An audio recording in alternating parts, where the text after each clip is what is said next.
Hey folks, it's your buddy Mike Messier. Going to do a Mike's Instant Movie Review. Tom Cruise, Mission Impossible, Dead Reckoning Part 1. You might be wondering, why the condescension in your voice, Mike?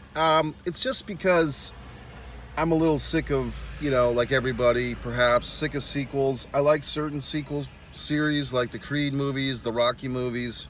I did do a review on Creed 3 and Creed 2 and probably Creed 1. If you're new here, new to the channel, as they say on YouTube, you can go to my playlist, Mike's Instant Movie Reviews. I've been doing this for about 5 years. I go to the movies a lot. I have the AMC app. I have the Cinemark app. I used to have the Regal app. I might get that again just to support Regal Cinemas. I like movies. What can I tell you? I make movies myself, One Man in the Camera Films. So that's another YouTube channel. Let's talk about Tom Cruise, Mission Impossible, Dead Reckoning. Now, I was kind of curious because I was like, man, I remember seeing the first Mission Impossible with Tom Cruise movie when I was very small, very young. And I did, research, meaning I went on the internet for 2 seconds and discovered that the year that movie came out was 1996. And I actually saw the movie, the first one, back in 1996 in Los Angeles. One of these historic LA theaters. I was there with my sister and my uncle and so forth, and we had a good time. But I was thinking, God, 1996, and now it's 2023. So if my math is not mistaken, that is 27 years of these fucking movies. And, no offense, Tom. I mean, but that's probably older than most of you watching this review, right? So I feel like something like Top Gun Maverick last summer, that's the way to do a sequel. And maybe, my expectations are raised because I'm holding Tom and Associates to that level of the Top Gun Maverick movie, which is a sequel that I didn't think I needed until I did. Because I wasn't a huge mark for the first Top Gun movie. I liked it, but I didn't love it. I think Top Gun Maverick last year was awesome. I saw it 5 fucking times in the theater, yes. And look, I do have some issues with Tom Cruise. Specifically, I feel like he's got a blind spot to this whole Scientology thing. No offense, Tom, if you happen to be watching this. If Tom's just perusing the Mike Messier universe, okay, one Mike Messier, and he says, well, gee whiz, Mike, tell me more about my issues with Scientology. Well, Tom, I'll tell you. You're in a cult. Everybody knows it but you. And maybe you're benefiting from this cult because they're pumping money into your pockets and so forth, and giving you the aggrandizement that your ego desires. But for people who are not on the top rung, who haven't, gone clear or whatever the fuck, they're all getting fucked up by your goddamned weird cult. But anyway, you still make good movies. Still love you, Tom, TC. So let's talk about this fucking movie. I kind of feel like I went into this movie not in a great mood. I had just tried to donate blood I believe it was last Saturday or Sunday. I could not donate blood. I did a fucking Mike's One Blood Drive rant about that. Very angry because the blood drive screwed me over. It was a super hot day, a 90-minute wait to donate blood. I recalibrated my day. I went to the post office. I dropped off some things from the Foreign Object eBay store. And I had some nice Asian lunch, and then I said, what the fuck am I going to do with my day? And I was so goddamn hot and miserable, I went to see the fucking Tom Cruise movie. Big screen, Dolby Digital, nice screen, awesome, good theater, AMC Regency here in Jacksonville, Florida. Everything was all set. Pretty good audience, too, like a healthy audience, but not packed, not elbow-to-elbow assholes like you've been seeing in a lot of theaters these days. Sound of Freedom's been packed, not with assholes, but with nice people. But this one, it was a healthy crowd, but I was just happy to get the fuck out of the hot sun, you know what I mean? And seeing the movie, I was impressed. Like, it's another impressive movie, like the special effects, the train scenes, spoilers, by the way. A lot of things in this Tom Cruise movie, I was like, okay, I can go with this.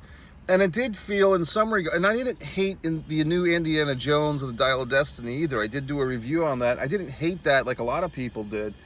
But I do think in this movie, Tom Cruise, his character is not being castrated or emasculated like the Harrison Ford Indiana Jones character in that new one. I mean, you don't feel like Tom Cruise, however old he is, 55, 60. You don't, you know, he looks pretty good, basically. Now, there are a couple of scenes where, once again, spoiler, where he's trying to kill someone. He's trying to stab somebody. And, like, his face kind of looks weird. And it's just like, it's just because it's like, hey, you get to be older, and your face looks weird. You know what I mean? Like, none of us stays 30 forever. It's going to be tough when I get to that point myself. So it's like, everyone looks a little bit older. Everyone gets older, and your face gets all fucking weird and old and shit. So, you know, if you're a woman and you're looking for or a guy, I guess, if you're looking for Tom Cruise dancing in his skivvies like it's Risky Business 1982, that's not going to happen here, okay, folks? You got to kind of give the guy a little bit of a break. Now, the good thing is, they don't, sorry women, sorry misogyny, but they don't feel the need to cast 60-year-old women across from Tom Cruise in this thing. Although there's a few that would be pleasant, I suppose. I'm trying to think of one. I mean, Mary Steenburgen still looks great, and so forth. But they basically cast like 30, 35-year-old women across from Cruise. I mean, not as okay. No offense, Kate or whatever the fuck. But they do cast typical Hollywood shit. They cast younger women across the older guy. Not that there's like really romance. There's no James Bond. It's not 1970s Sean Connery or even Roger Moore 1980s James Bond. You don't see him bedding these beauties. It's all business. It's all strictly business. But of course, the women are attractive, and they're more like, you know, 25 to 35 tops, probably 30-ish. There's two. I really like that blonde Russian lady. I don't even know if she was Russian, but the one in the fucking, like the SUV that was trying to kill him. So there's a couple of good scenes, in this thing with chase scenes and craziness and all types of stuff, like things that are really pretty wild. So, I mean, those scenes kind of do make the movie. But being a little distracted here. There are a couple of things that in the movie, chase scenes, I guess there's aerobics class about to start or something. So there's all these scenes that are pretty intense. Chase scenes, cars getting smashed, bumper to bumper, crush, you know what I mean? And those scenes were fun.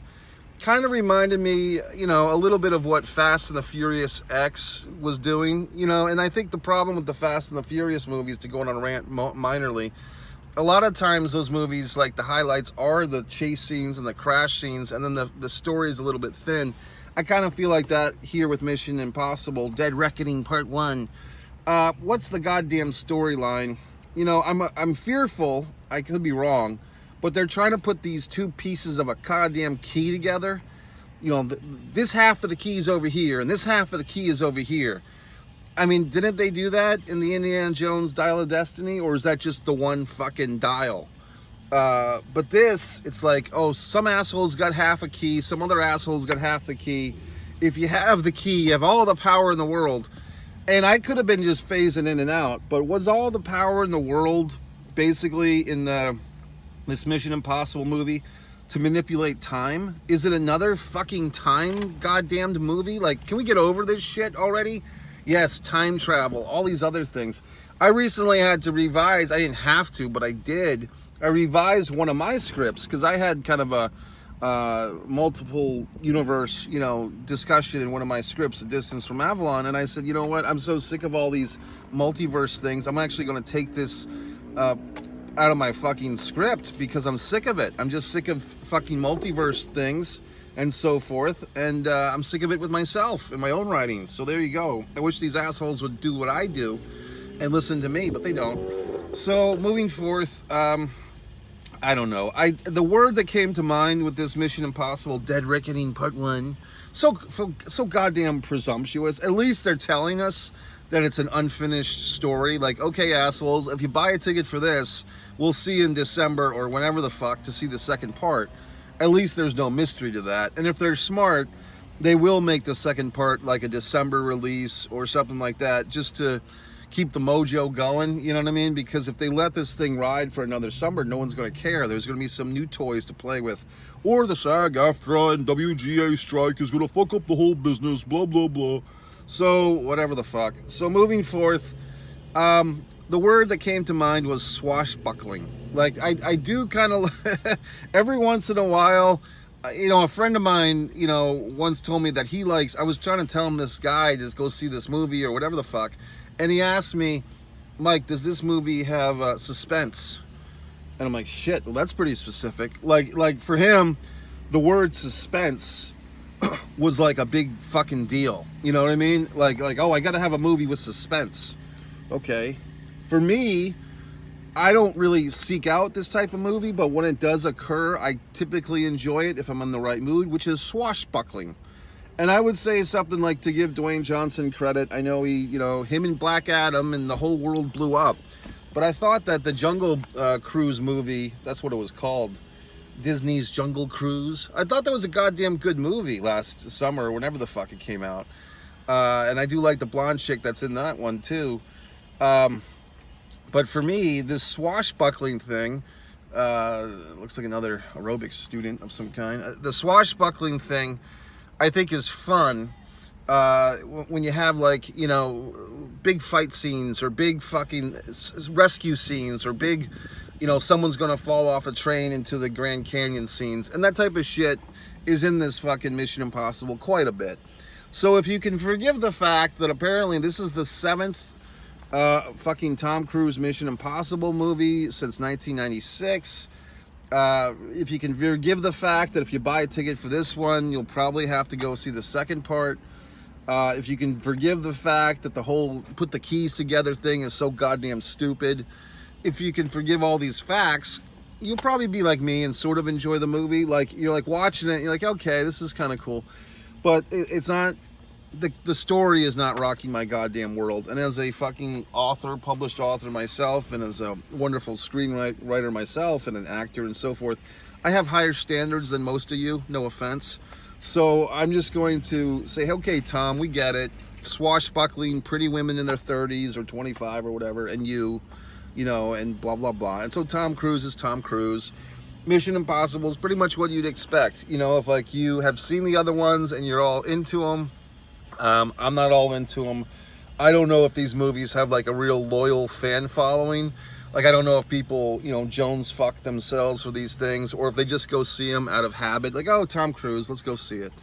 You know what I mean? We've all been trained like Pavlovian dogs to see certain actors. Oh, it's this asshole, it's that asshole, let's go see it. And it's hot, so we want air conditioning, let's go see it. I get it. I'm among the marks too. I just thought it was like, it was okay. I mean, I wasn't rocked. I wasn't not rocked. I mean, I think another thing, folks, and I hate to bring this up, but I will. A lot of these movies, that us Americans are sick of, they play well in other countries. And, I'm not picking on the other countries, but when they think of Americans, they think of, big dumb cowboys who fucking shoot people. You know what I mean? So why would they think that? But basically, that's how they view us, and they like these big crazy movies. You know what I mean?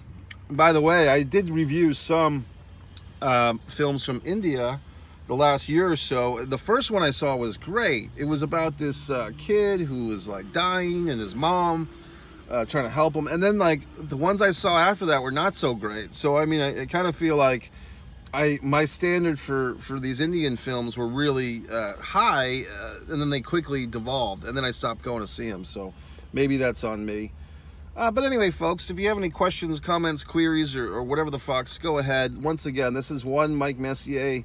I do my Mike's Instant Movie Reviews. Should you go see it? Should you go not? I think it's like you could or you couldn't. It's like really like a thing where it's not going to hurt you to see this Mission Impossible movie, but it's not going to change your life for the better either. There's no big fucking message. It's pure adrenaline escapism. If you are going to see it, this is definitely a movie to see on the biggest possible screen. There's so many theaters now with XD screens, Big D screens, IMAX, Dolby Digital, which is pretty much my favorite. Go see a movie. The seats recline these days in most theaters. So, I mean, this is a movie you do want to see on the big screen if you choose to see it. One Man in a Camera Films for my stuff you can watch for free. One Man in a Camera Films. Okay, see